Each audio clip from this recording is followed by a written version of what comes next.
দিদি ভাই তোমার হোম ট্যুর দাও, দিদি ভাই তোমার হোম ট্যুর দাও। তোমরা কিন্তু অনেক দিন থেকে আমার পুরো বাড়িটা দেখতে চাইছো, কিন্তু বিশ্বাস করো আমাদের এখন বর্তমান পরিস্থিতিতে দুর্বল জায়গা বলতে সবচেয়ে এই বাড়িটাই কিন্তু। তাই কিন্তু আমি তোমাদের এই হোম ট্যুরের ব্যাপারটা কেমন যেন একটু এড়িয়ে যাচ্ছি। আমার ভয় করছে যে তোমাদের কি দেখাবো আমি। আমার বাড়ির মধ্যে তো সেরকম কিছুই নেই, এমনকি বাড়িটাও ভাঙা। কি দেখাবো আমি তোমাদের? মাথার উপর সবসময় একটাই চিন্তা, জানো, এই বাড়ি কবে যে একটা বাড়ি বানাতে পারবো। তবে বেশি দেরি নয়, আমাদের কিন্তু নতুন বাড়ি হচ্ছে, সেই বাড়িটা একদিন আমি তোমাদের ঘুরে দেখাবো, ঠিক আছে?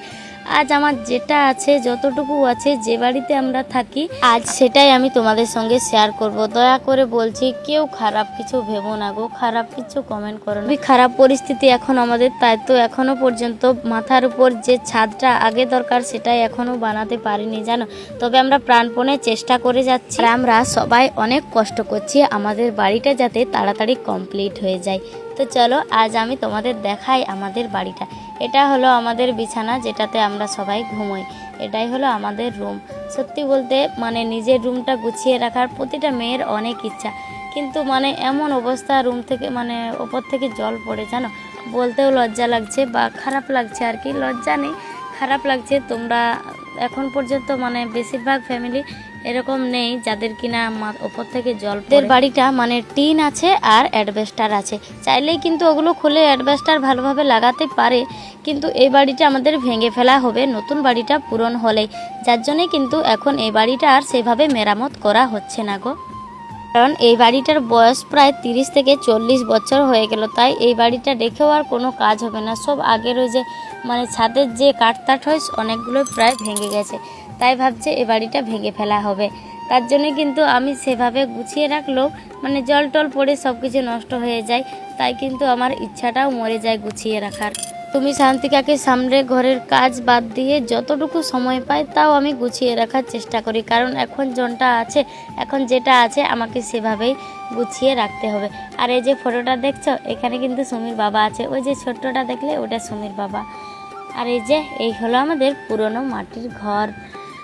অনেকেই কিন্তু অনেক খারাপ কথা বলতে পারো, কিন্তু কিচ্ছু করার নেই, বলো। তোমরা দেখতে চেয়েছো তাই আমি তোমাদের দেখালাম।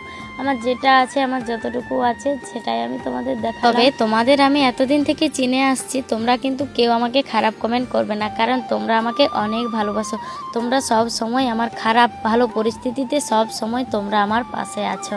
আমার যা কিছু আছে, যতটুকু আছে, সেগুলো দেখতেই তোমরা অনেক ভালোবাসো, আর তোমরা আমাকে অনেক সাহস দাও ভবিষ্যতে এগিয়ে যাওয়ার জন্য। তোমাদেরকে অনেক অনেক ধন্যবাদ গো। এইভাবেই যেন তোমরা আমার সব সময় পাশে। এই যে আমাদের গাড়ি, সুমির বাবা যতদিন বাড়িতে থাকে ততদিন কিন্তু গাড়িটা চালানো হয়, বাকি দিন এমনি থাকে, কারণ আমাদের বাড়িতে আর গাড়ি চালানোর মতো সেরকম কেউ নেই। ভাগনা আছে যদিও, এখন ভাগনা অনেকটাই ছোট, গাড়ি চালানোর মতো হয়নি। আর বাবা আছে, বাবা কিন্তু খুবই কম চালায়, কারণ বাবার ভয় করে। আগে অনেক চালিয়েছে কিন্তু এখন আর চালাতে পারেনি। তো এই হলো আমাদের ঘর, এটা আমার রান্নাঘর, যেটা আমার অনেক প্রিয়। সত্যি কথা কি জানো, আমাদের ঘরগুলো না অন্ধকার, কারণ ঘরে জানালা নেই। সে যে আগেকার যুগের মানে প্রায় 30 থেকে 40 বছর আগের বাড়ি, তো তাই কিন্তু ওই মাটির ঘরটাতেও কোনো একটাও জানালা নেই, আর এই ঘরেও কিন্তু কোনো রকম কোনো জানালা নেই। বাবা মা যেটা বলে, আগে নাকি প্রচুর চোর ডাকাত ছিল, তাই কিন্তু জানালা রাখেনি। আর আমাদের বাবা যেহেতু হরিনাম করে, বাইরে হরিনাম করতে যেত, তাই কিন্তু দিদিরা, সুমির বাবা, মা একাই থাকতো বাড়িতে, তাই জানালাগুলো করেনি। বন্ধুরা, এই হলো আমাদের ছোট্ট বাড়ি, গরিবের রাজপ্রাসাদ। একটা মাথার উপর শক্ত ছাদ না থাকার যে কতটা কষ্ট যাদের নেই তারাই জানে, জানো।